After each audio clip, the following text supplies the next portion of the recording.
Thank you, Laura. So I'm going to say just a very few things about meditation to get a little discussion of meditation going, and I intend for it to be. It won't be a great length, but we'll take some minutes to hear what your questions might be, or what your experiences have been with it, or what your thoughts are. So I've been a meditator for, I don't know, 25 or 30 years possibly, and I have read a lot about meditation, and I have done meditation with different ages of students. And so I do bring those experiences. And I would just say this little cluster of things about it. And one is, you can be very formal about meditation. There are people who want you to keep your feet flat on the ground and your back straight. And there are reasons for that. Those aren't irrelevant wishes. There are spiritual reasons for that. You're in touch with the universe in a certain way. But anyway, my desire is to do it much less formally, much more informally. And so I'm from the school of meditators who believe you can't possibly do it wrong. You can just relax and close your eyes, and if possible, do a little breathing, and then you're in your meditation. And actually, you can just do that much. I often, with early elementary kids, I may just do 3 deep breaths. We're going to pause for 3 deep breaths, and then I ask them if that, how they feel after that, and so forth, and we may progress from that to 3 minutes of just quiet with our eyes closed and that sort of thing. So there's nothing wrong with a 1-minute meditation, or a 5-minute meditation, or with a 3 deep breaths, or there's nothing wrong with calling it, now we're going to do a little relaxation for a moment, or now we're going to do a little restful breathing for a moment. You can say those things if you're not sure that the word meditation will be well received. So those are some of my basic pieces of advice. And always, these are invitations. I read of a case where the teacher was very serious about making sure everyone had their eyes closed, and it sort of created a lot of tension in the room, as you can imagine it would. And so we don't want to be pressuring about that kind of thing. We might say, it will be helpful if you could close your eyes, and if you're not comfortable closing your eyes, it's still helpful if you can kind of look down. If a child has experienced trauma, and they've experienced trauma from authority figures, such as parents, for example, or adults in the world that they've encountered, and now we are an authority figure and we are giving them instructions, it's entirely possible they would feel fearful about closing their eyes. And so we just want to be aware that we are gently inviting, and that the form and the format is not what we're about. We're about relaxing our bodies, giving our bodies permission to relax. We're about turning our attention inward if we can. And of course, what I did in our first meditation, where we played Yo-Yo Ma, was I suggested listening to our hearts. And I actually learned that from an elementary teacher. At the end of every day, she gave her students 5 minutes to sit with their eyes closed, and that was the only instruction. She didn't even talk about listening to your heart. She just said, why don't you close your eyes and just be restful for these 5 minutes, and then she played Yo-Yo Ma. So I'm all for the informality of it and the gentleness of it. Let me see if I've got something else on my sheet here. Also, if meditation doesn't exist in the schools that you're talking about, you could start it as an after-school activity and let it grow. Or you can start it as a pilot project. Is there a class or two where they'd like to begin with meditation? And I have always had meditation be and become something that the students very much enjoyed and appreciated. And I have never had it become something that the students were resistant to. I think in the climate that we're in now, if there were to be a resistance, it would much more likely come from parents who are just not knowledgeable about it, and for whatever reason might be worried about it. But we can try to take the easy path by talking about relaxation, and just breathing. And we can also try to take the easy path by making it an extra activity, and maybe it's something students could do at lunch if they chose to, or maybe there are certain classes that are willing to pilot it, that sort of thing. And you can always quote the research. if you just spend 10, if you just put research benefits of meditation in your Google search slot, you'll have more than you want to read just immediately, because it's been very well researched. And in the slides from last session, I gave you some of the things that we've discovered about it. So let me pause there. And I knew that Jennifer had a great deal of experience. I'm sorry that I'm not sure whether there are others of you who have experiences either personally as being a meditator or with students. And I'd love to have you speak up if you do. And in any case, I'd love to hear your thoughts, your questions, concerns, ideas.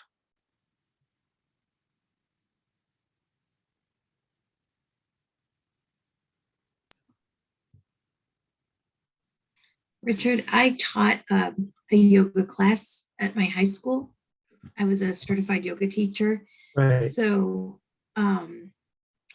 we called it self-management, and a lot of it was stress management and study skills, and then 2 days of yoga every week.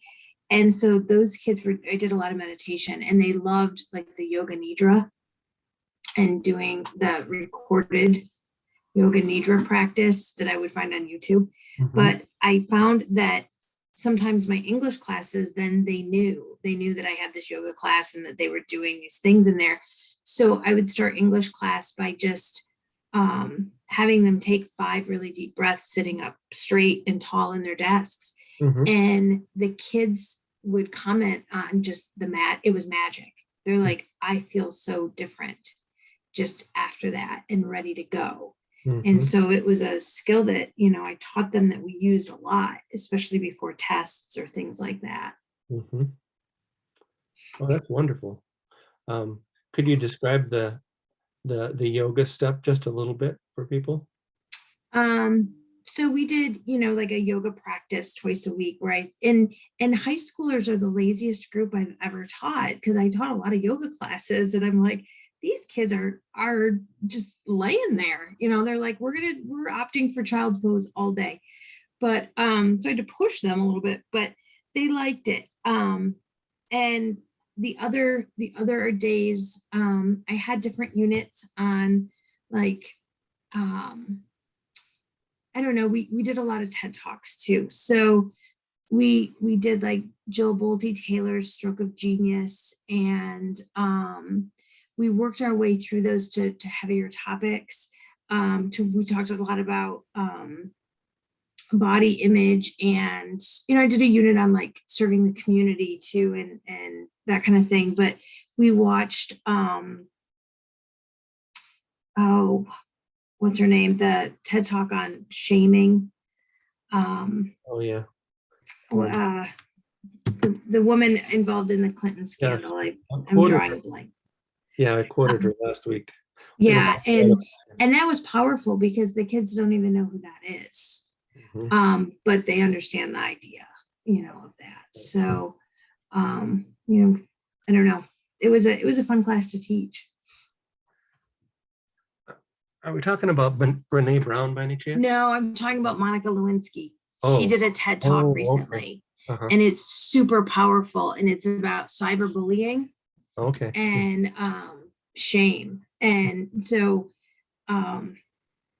yeah, that's a good one. But I built to that at the end of the semester because, it's kind of a heavy topic for the kids. Yes, although so central and important. Mm-hmm. Would it be okay for you to do a little piece of writing about this in our activity feed? It wouldn't have to be long, but it could just basically be, what you just said. A couple of the moves you make with high school students and a couple of the resources you used.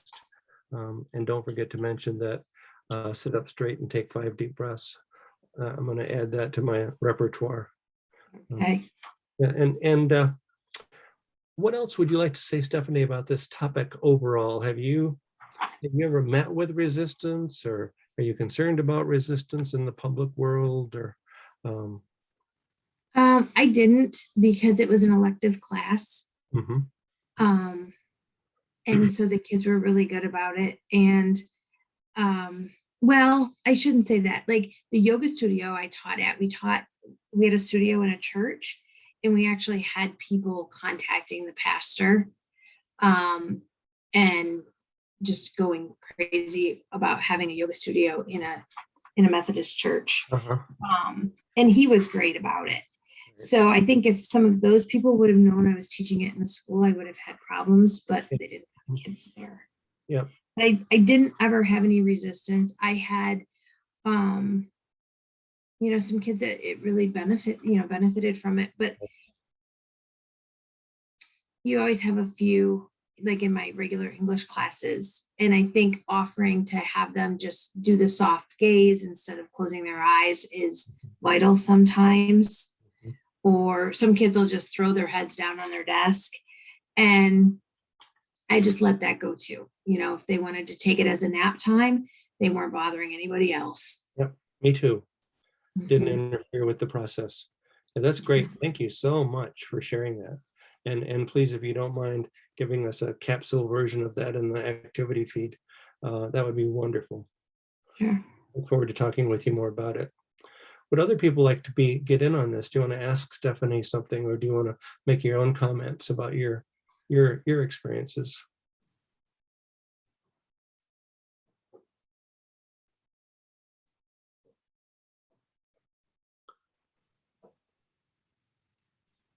Anything you're wondering that Stephanie or I could comment on?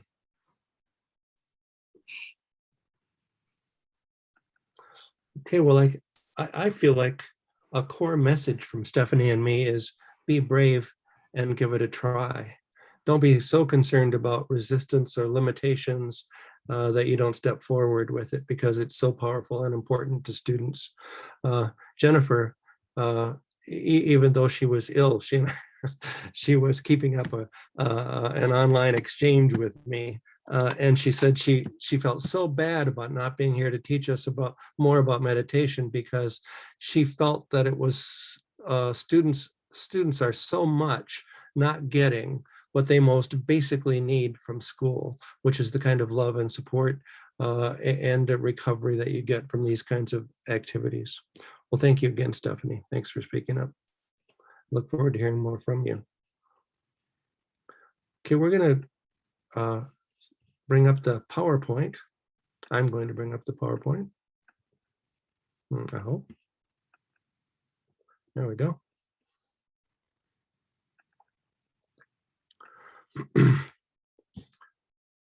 So this is our session 4.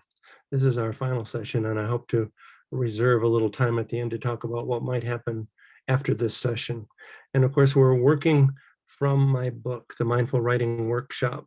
And I present this and I represent this because there really are, most of these things I talk about are in the book somewhere. And I hope that if you don't already have it, you will get it, and you can get it for free, as I have suggested, by going to our deeper dive at the Teacher Studio, and there's a free PDF of it there. And you can also perhaps persuade other people to get it. If they know they can get it for free, they're welcome to go there and get the book. It's available to anyone.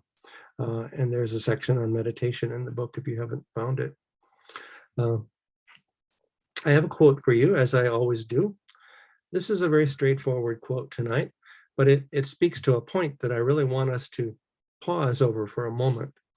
Humans are remarkably resilient and can survive and thrive if they can find a way for their story to come out in an environment where they are safe and can be held. Humans, Richard Kagan says. Richard Kagan is a PhD clinical psychologist who works a lot with children, sometimes in school, children who have had trauma.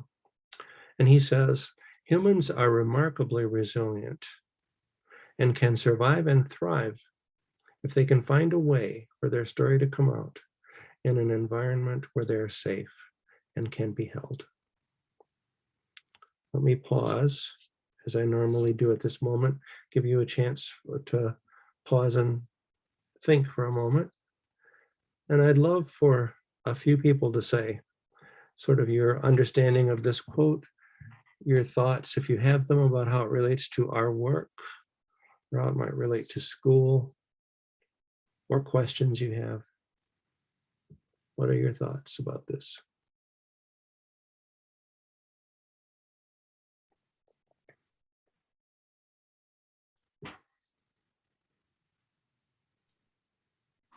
This is Jill.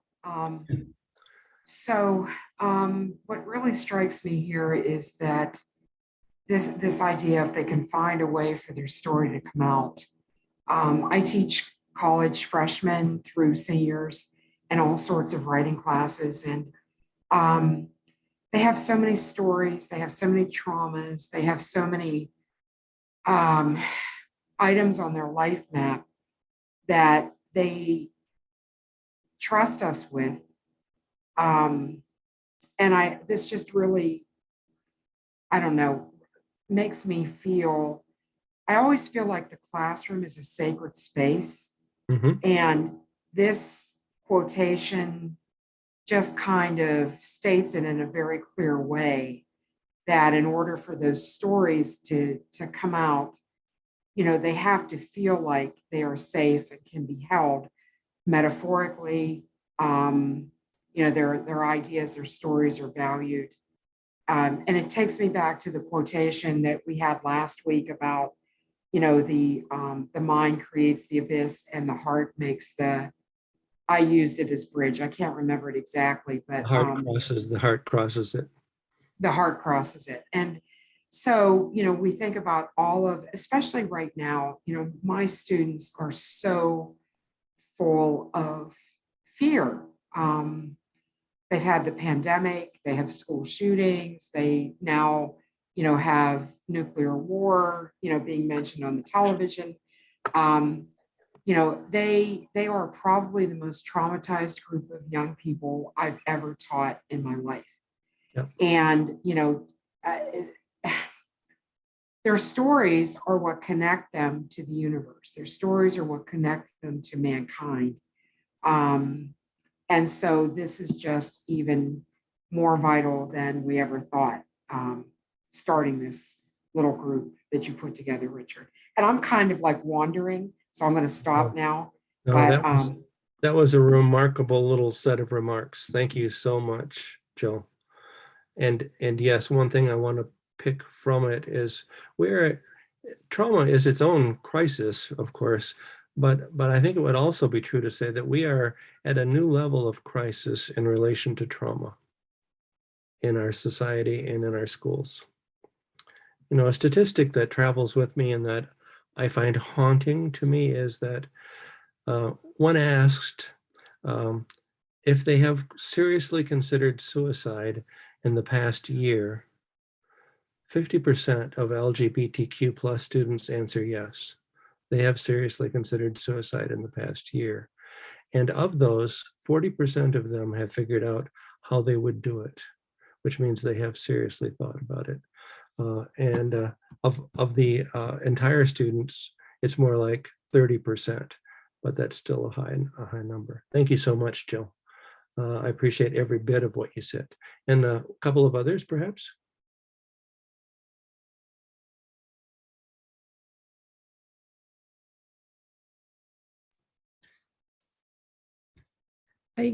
Maybe somebody can talk me out of this.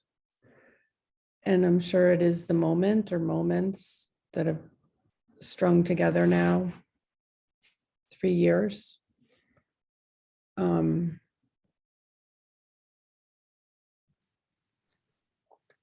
So as much as I can read this and Jill and listen to you and understand and have experienced that telling of a story and having someone hold it and having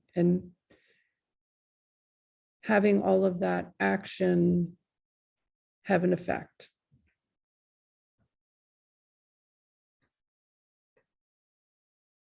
But in watching the suffering over the past 3 years and now, pointedly watching what's happening in Ukraine, I've started to wonder about story and its function.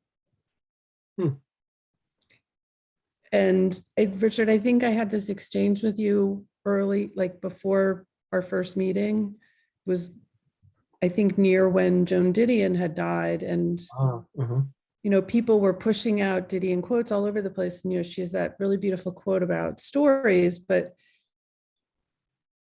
someone pointed out that frequently, you know, Didion gets misread as being kind of, you know, there's a sweet reading of Didion, which I think is off, because I think she meant to be, Yes, you know, she had an edge. exactly. And I keep coming back to that, you know, that, you know, paraphrasing, you know, that we tell ourselves stories to connect disparate events that don't make sense, because it's the only way we survive. And it isn't that, it isn't a productive process necessarily. And so, you know, if I think of all the stories I've heard from students over all these years, and the stories that are the stories I was listening to on PBS right before this session, and then thinking of stories that are ongoing in Syria and ongoing in the Sudan, and those stories have been happening, and we didn't pay much attention to those stories. We didn't hold them. Yes. And I just, when does the story take hold? You know, when do we actually hold a story and have it move us forward? I don't know if that.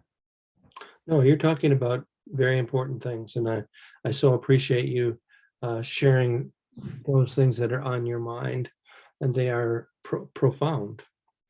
And one thing I would say is that what Richard Kagan is talking about here, and what kind of we are talking about, is we're wanting to change the world for the better, but the means we're considering at the moment is the classroom. And so, yes, telling stories in our classroom today will not save the Ukrainians tomorrow. But more and more we are learning that if in the classroom presence, for example, students can share their stories of sadness and sorrow, and if they are received in safety and held emotionally, it helps them mightily to heal. It seems like such a simple step. Someone tells the story of their sorrow and sadness, and because we receive it in a safe environment and we let them know that they're being heard, it is a mighty healing thing. And so, to me, I don't know, for lack of a better word, you're talking about scale. How can we make this into a world helping event, as opposed, and so anyway, that I would just say that much. Can I say one more thing? You may say, by all means. So just because that you've tapped into something that I've just been thinking about a lot the past few weeks. Because I do understand exactly what you're saying and have experienced it. But when does holding that story in a classroom for that young person, and I again, I know what the moments that you're talking about, but is this a process that we agree that we will continue because because you do accumulate the stories. Like, I'm cycling through in my brain right now all the stories that I've held, because they're infinite and they continue. Yes.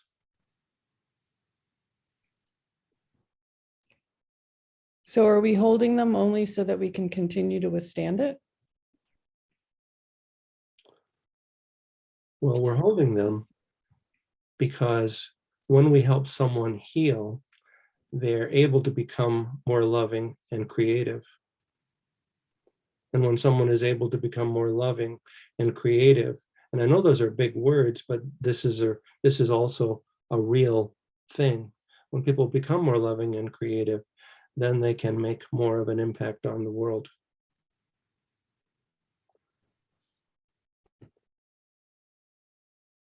I still have questions, but I'm talking too much, so I'll let No, somebody no, else. you're not talking too much. We'll have to have coffee, but you're not talking too much at all. Would somebody else like to have a step in and say there's something related to this or your own thought? I think my thought, it goes in a similar direction, which I think lately what I've started to worry about is just teacher burnout, and the capacity to hold students in all they're doing as it starts to, and just feeling not as compassionate, especially at the height of pandemic stuff, but even as things continue, it's just feeling sort of blunted in my compassion, even as I'm hearing students. Thank you so much for that honesty, Mary. Wonderful, wonderful to see you too. Yes, a thing I sometimes say to myself at certain really overwhelmed moments is, I feel like my nice has worn off. I feel like I have trouble connecting to that. Well, and thank you so much for speaking up. And this would be worth the whole rest of our time for sure. But we're going to continue, because I think that will collecting some of these other things can contribute to this as well. So last time I did the sensory detail lesson, and actually Laura asked me afterwards, she said, I know that was the sensory detail lesson, but how was it a trauma-informed lesson? And I thought that was a good question, that maybe I had not made that explicit. So I just wanted to briefly review that. First of all, this relates to what Jane and I were talking about, I think a moment ago, and actually Jill and Jane and Mary and I were talking about, when students share the details of their experience, if it's sad or sorrowful, and of course we want their other experiences as well of joy and success, but if they share a sorrow or sadness in detail, that's often where the healing becomes most powerful. So there is a value in getting to the sensory level of sharing the story. And Susan Craig, who wrote a book called Trauma Sensitive Schools, I talk with us quite a bit about mindfulness. And in the Mindful Writing Workshop, which is my book, there are two parts. There's the mindfulness part, because I think that's so extremely important. But then there is also the trauma-informed pedagogy, which asks the question, how can we teach a lesson but using trauma-informed methods so that we'll still be protecting and bringing forward students who have experienced trauma? And three things that Susan Craig recommends in her book from the research on trauma-informed pedagogy is making sure, and I'm now at A, B, and C, making sure you include doing in the lesson. And so, we did that sensory detail scene ourselves, kind of right at the conclusion of my remarks. And then make sure the lesson is dialogic so that people aren't just listening, and make sure that people aren't just answering teacher questions. It's not just Q&A, but you invite the learners or the participants to think with you during the lesson. And then make sure the lesson is introduced with what, why, and how. What are we talking about today? Why are we talking about this? Why is it important in real life? And how would one do this?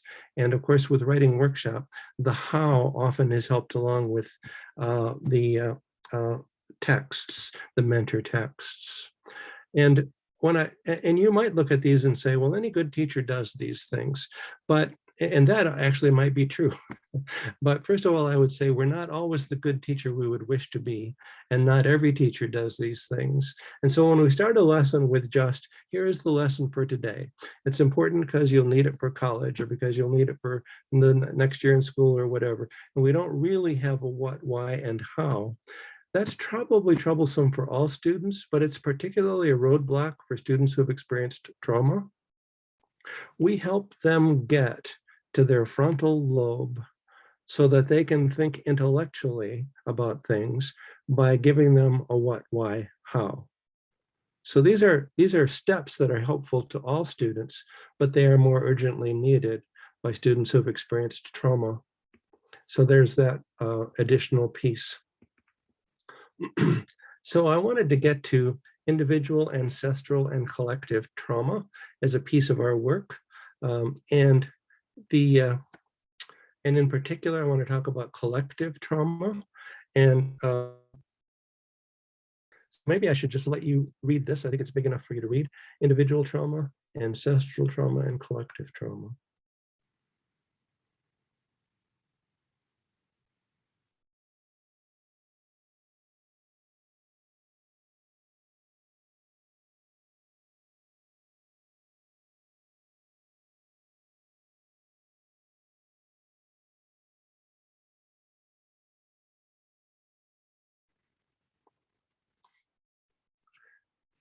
So individual trauma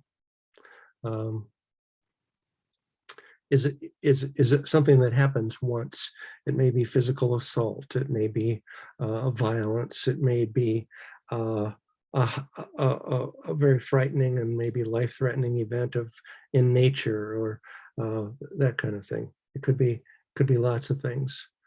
It doesn't always result in PTSD. I've just put that in there. It can result in PTSD. And if you have multiple events over time, which might be, for example, ongoing abuse or neglect, or ongoing violence in your neighborhood, or being sex trafficked as a young person, and so forth, if it occurs over time, then it's often what the PTSD is referred to as complex PTSD. Now, ancestral trauma is passed on. Unhealed ancestral trauma is passed on. It's passed on in the sperm and the eggs, and it's passed on in the genes, and it's passed on in the learned behaviors. And so Thich Nhat, one of the things Thich Nhat Hanh says is first of all, he says healing can occur at every moment. Healing is actually available at every moment. And when you heal yourself, Thich Nhat Hanh says, you heal your ancestors and you heal your children. And collective trauma, the reason is occurring currently, and two types that we have, I list here, racial and LGBTQ+. I want to use racial trauma and racial healing as an example for a moment. The center point here, healing racial trauma involves opening conversation on pain and pride. So we need to encourage different cultural groups to talk about their pain and their pride, not just their pain. We want to, and I'm an African American studies teacher as well as a writing teacher. I'm not sure you're fully aware of that. I've written papers for the National Association of African American Studies on Martin Luther King and Malcolm X and Hurricane Katrina and the racial undercurrent of it and so forth. And one of the things I have really come to believe is that it's very important to teach Black accomplishment, not just during Black History Month and not just the usuals. And of course, it involves listening to our students as they share their stories. And it involves creating opportunities for action. I'm still on the center part about healing trauma. And Nicole Green, who's a psychologist at UCLA, African-American psychologist, whose special area is racial healing, she makes this, what I think is this extremely important point, which is, if you are not working to end white racism, you are not actually working on racial healing. That you have to, taking action to help end white racism is a part of racial healing. So this is just a little quick tour of some African-American accomplishment.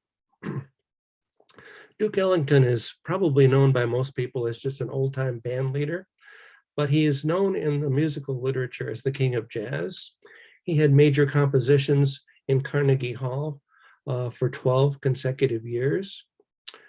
George Gershwin, who was the most famous white composer of that era, said, "I would trade everything I've ever written if I could just have composed Sophisticated Lady," which is a Duke Ellington song.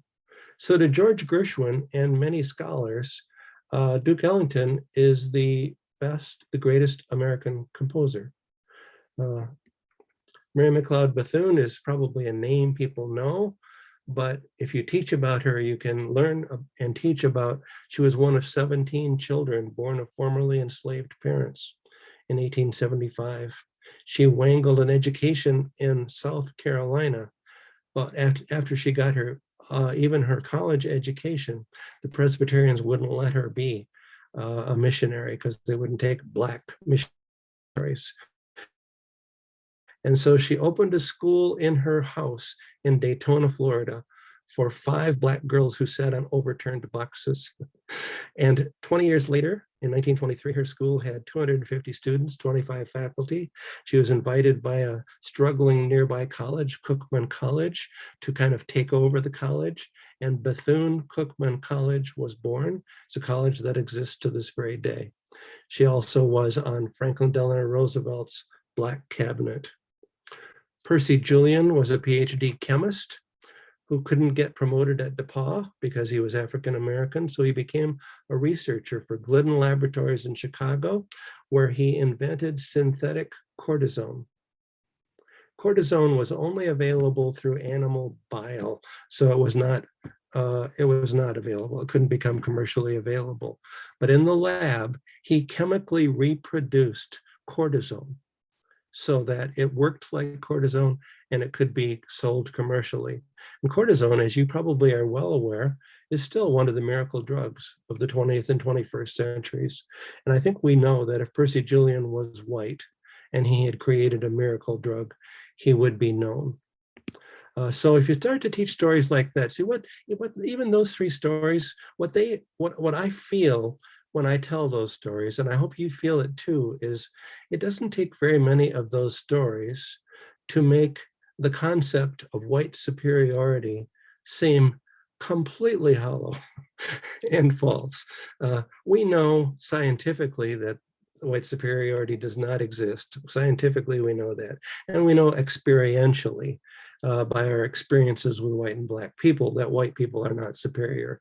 But the concept of white superiority persists. And we can help move that aside, set that aside, overcome that, I think, with such stories. I've got some resources here for you. A book I recommend to you is America's Racial Karma by Larry Ward. He's a Buddhist, an African-American Buddhist writer, and it's a wonderful short book that I think you would feel is a teaching about racial healing in America and how it can be. So I want to get to self-care and pause over one piece of it. I think we have maybe just enough time to do that. So as I said at the beginning, healing ourselves, permitting ourselves to participate in self-care is crucial. And it also, I think it's I don't want to suggest that there's a miracle cure or that there's magic, but it speaks to what you and I were talking about for a moment, Mary, about being completely burnt out and used up.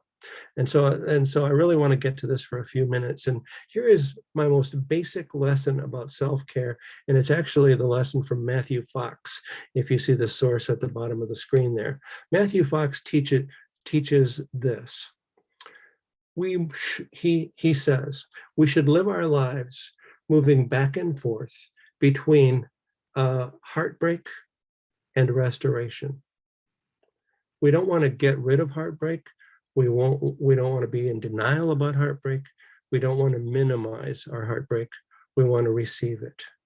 We want to, I sometimes say in my workshops, there's something in your life right now that wants to break your heart. Let it break your heart. And there are so many things that break my heart, and I know yours too. The suffering of the people of Ukraine, the needless loss of life among Black young people, and the worry among African-American parents about whether their children will come home safely, and the participation of a misguided kind of approach to law enforcement that contributes to that. And it breaks my heart that Tamir Rice, as just a little boy, can be gunned down in a park where he's playing. And it makes my heart break that we take away the habitat for creatures and that we allow trophy hunting.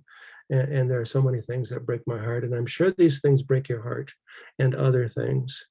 And what Matthew Fox argues is that heartbreak is also an awakening. We need to have that awakening because when our heart breaks, we wake up to what needs to be done in a more clear and potent and specific way than we ever understood it before because we have allowed it to break our hearts. However, if you just experience heartbreak, you will be used up and you will become just heartbroken. And so we also need restoration. We need to fight hard to achieve a balance between heartbreak and restoration. And restorative practices are beauty, peace, joy, and kindness, both given and received. And so we consciously provide these to our students and our colleagues, and we seek these things out for ourselves, and we savor them.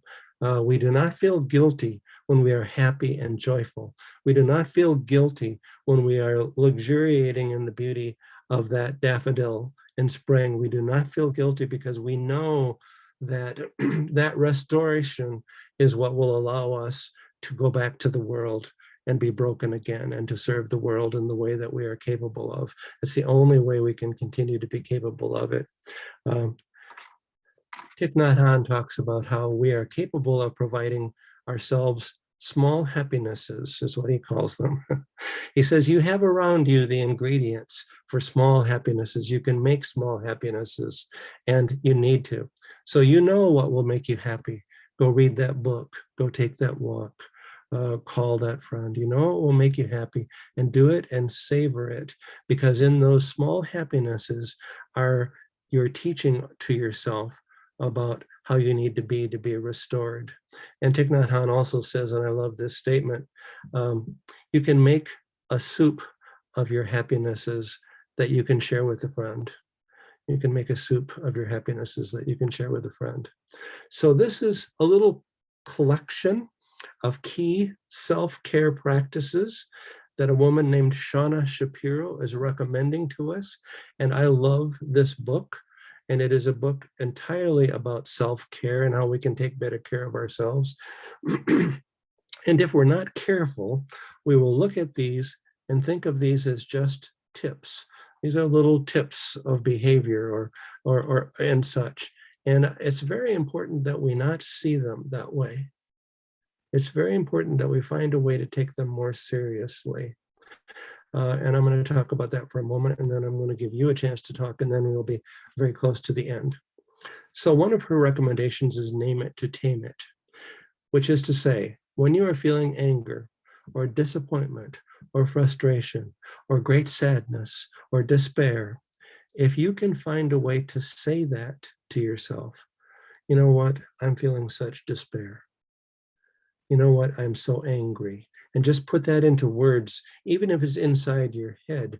What it does is it psychologically calms you down and moves you to a different place. You start to tame it by naming it. And you can also learn to welcome this, to say, hello, anger, my old friend. Come in for a cup of tea. And Christina Feldman, who wrote a book called Compassion, she says, these negative emotions, you should invite them in for tea and reflect on them and learn from them a bit. But she said, you don't have to invite them in for a 5-course dinner. So don't invite your anger in and hang with it for a long time. Just invite it in briefly. And then be kind to yourself. Treat yourself as you would a dear friend. And remember others, send compassion out to them. And I'm going to go forward just a moment and then come back, and then I'm going to invite you to speak before we close. So this idea about treating yourselves as you would a dear friend, I want to clarify that for a moment.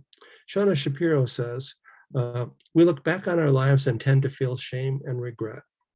We look back on our lives and it's so hard not to feel shame and regret. But when a dear friend comes to share their shame and regret, we offer compassion and support. We offer them compassion and support.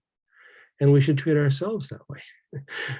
Instead of just, we should not let ourselves live in shame and regret. We should know that we are allowed to be imperfect and give ourselves compassion and support.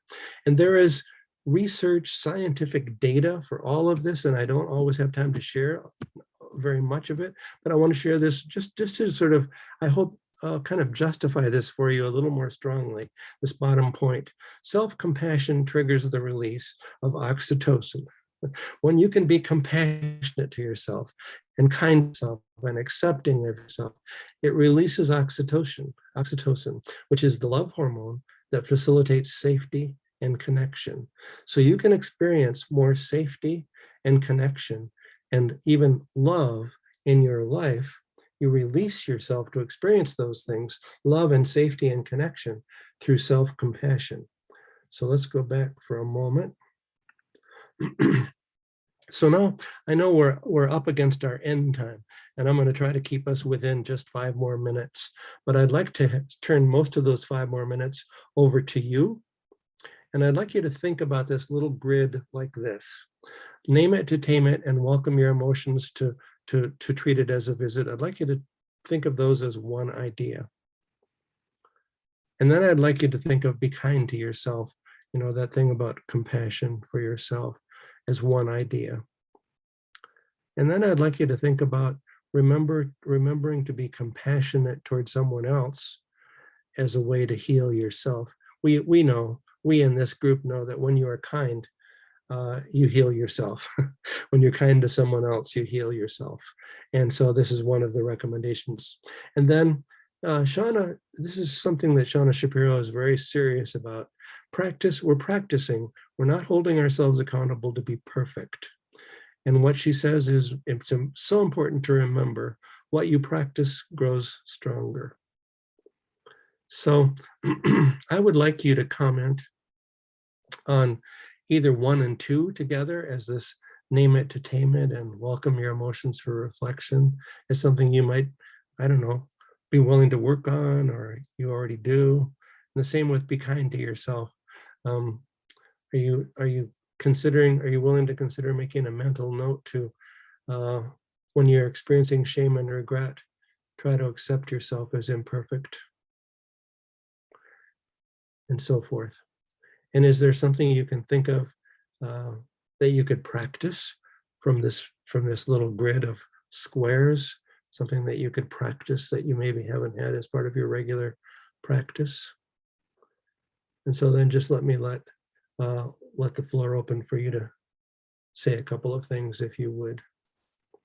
Just how does this hit you, or is there something you benefit from that you see here?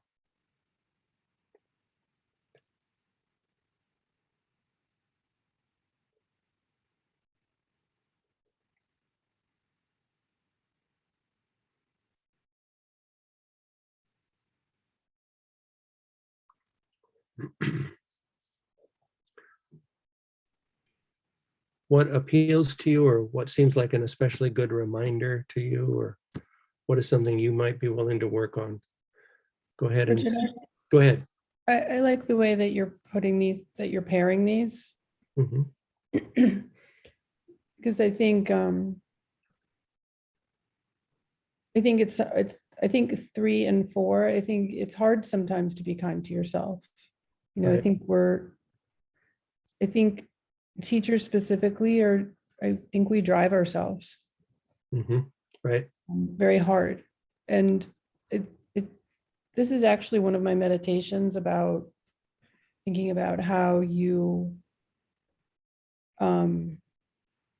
can bring love and gratitude into your life, but then the next step is to wish it for others.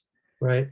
So I think it creates the balance you were talking about a moment ago, where you can think about being kind to yourself, and then that next step is sending that kindness or compassion outward. And I think, if you're struggling to engage in that self-care and kindness to yourself, it feels balanced if you think of it paired that way. Right.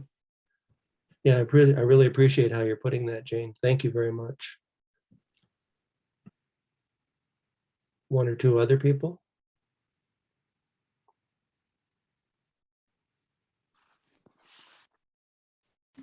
This is, oh, go ahead. Oh, I was just, okay, so I was just going to comment on the practice, not perfect. To me, I think that a lot of times it's very easy to get discouraged if you know, don't accept that small things can lead to big changes. I think sometimes taking a small bite of something is a great way to kind of and to be compassionate to yourself. Or I think that if kids are taking on a new practice, you know, I think that is a good one to keep in mind, that it doesn't have to be big. Right. That you're growing it. Thank you so much, Mary. I appreciate that a lot. Somebody else was ready to speak a moment ago. Jump right back in. That was me, Jill.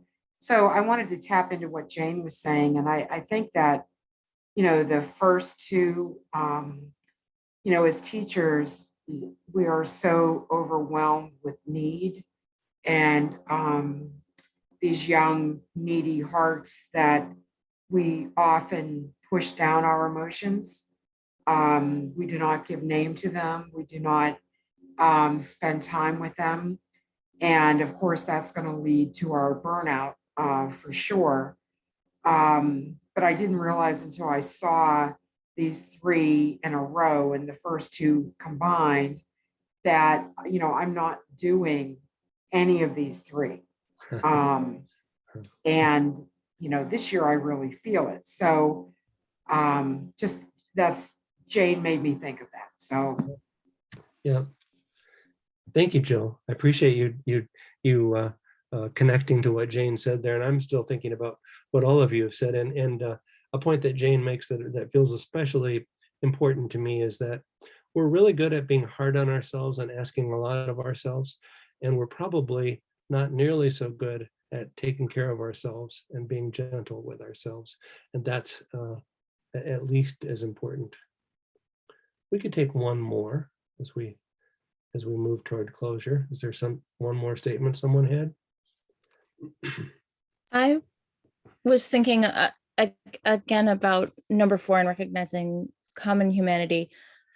Just thinking again of how teachers drive ourselves. And I think sometimes I've just been thinking lately about how it's sort of, we try to present this front to students, and we're giving it all and doing everything for them, and how that's supposed to be positive for them. But I've had a couple of moments lately where I realized when I give myself a break in front of the students, that I'm actually teaching them to give themselves a break, and giving them an opportunity to be compassionate is also something that is helpful to them. And just sort of giving them in that moment is how we're also modeling for them and giving them space to be human too. I love that understanding, Mary. Thank you so much for bringing it. That even when we're doing it for ourselves, we're modeling. We're modeling what is necessary for a person to do, modeling for them. I just wanted to say one thing, which is just that it really helps me to know that Thich Nhat Hanh really is also suggesting this, because I think of, you know, him and living through the Vietnam War and doing the kind of engaged practice that he did throughout his life. It just seems to me to be, you know, that he's, you know, was his views and his foundation was built, you know, in a fiery storm. And so I feel like I really trust him as a teacher in relation to this. Right. Thank you so much, Laura. I really am glad you added that. Yes, and if Thich Nhat Hanh believes that small happinesses can create a soup that we can share with others, it feels like, wow, if Thich Nhat Hanh believes that. Thank you very, very much. That's wonderful. I'm gonna. So Shauna Shapiro actually uses the word failure. I didn't just decide to put that on there. And she really is serious about us using failure as a source for learning. yes, we've failed at certain things and we've made mistakes and we haven't always done well, but we can learn from that.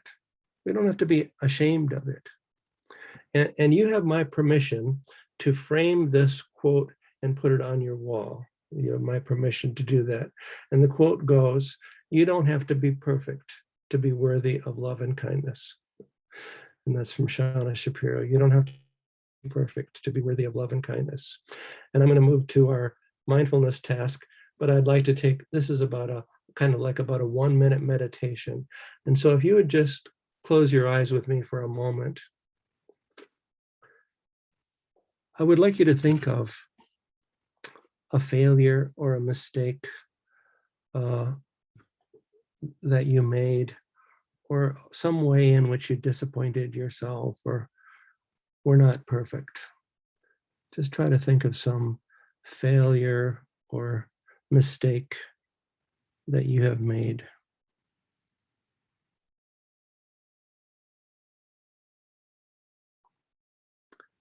And now I'm going to say something 3 times, and then I want you to say it quietly inside your head 3 times. I'll wait for you to do it after I've said it out loud 3 times. And it goes like this. It's okay, sweetheart. I love you anyway. It's okay, sweetheart. I love you anyway. It's okay, sweetheart. I love you anyway. And you are speaking to yourself 3 times inside your head. It's okay.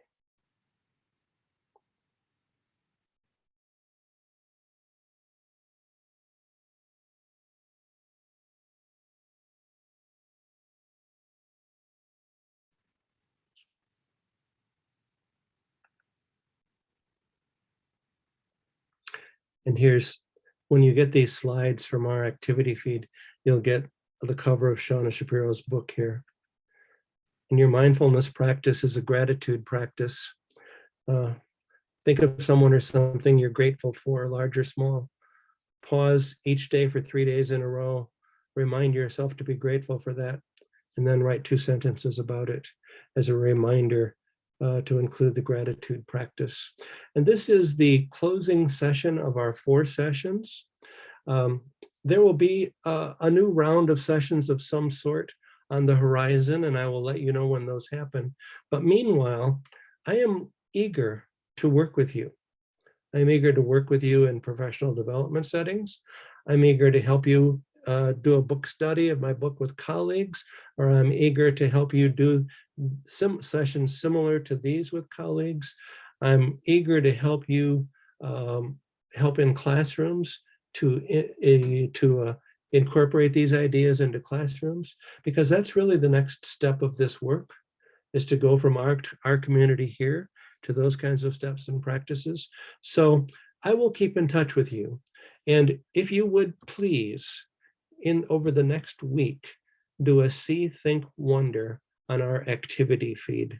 What do you especially appreciate from this 4th session, or learn from, or what is especially meaning to you from this 4th session? That's what you see. And what do you think about that? And what do you wonder about it? If you would do that in our activity feed this next week, that would be marvelous and wonderful. Thank you so much for the giving of your time and your commitment to this important work that our students need so badly. And may our path be lit by the light of wisdom, and may our hearts be touched by the touch of compassion. Namaste, my dear sisters.